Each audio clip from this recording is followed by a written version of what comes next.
Group कसं मागण्या कसं ते आम्ही उद्याचा ओबीसीचा मोर्चा जो आहे तो ओबीसी आणि भटक्या विमुक्त महासंघाने काढलेला मोर्चा आहे। त्या मोर्चाचे असणारे जे प्रमुख आहेत किसन चव्हाण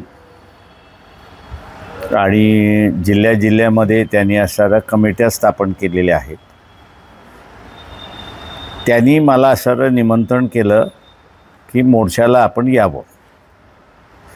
माझा आज परभणीचा दौरा होता, त्याला जोडूनच नांदेडचा उद्या ओबीसीचा मोर्चा आहे, म्हणून मी त्यांना म्हटलं की मी असणारा त्या मोर्चामध्ये सहभागी होतोय किंवा माझा असणारा त्या मोर्चामधला उद्याचा सहभाग आहे।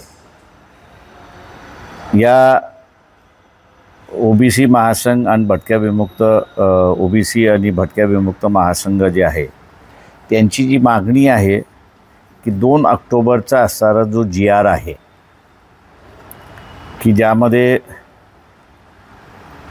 कुणबी मराठा कुणबी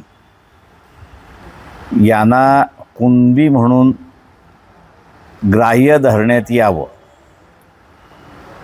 हा जो GR काढलेला आहे त्या GRच्या विरोधामध्ये हा मोर्चा आहे आणि मागणी ही करते की तो GR रद्द केला पाहिजे। वंचित बहुजन आघाडीची सुद्धा अगोदरपासून ओबीसी आणि मराठा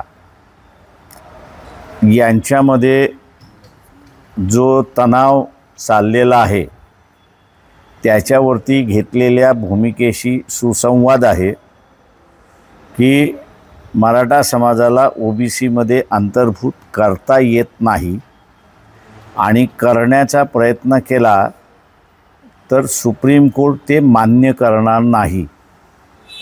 2 वेळा सुप्रीम कोर्टाने मराठा समाजाला ओबीसीमध्ये अंतर्भूत करण्याच्या दृष्टीने महाराष्ट्र शासनाने केलेले प्रयत्न हे मान्य केलेले नाहीत आणि विरोधी निर्णय दिलेला आहे।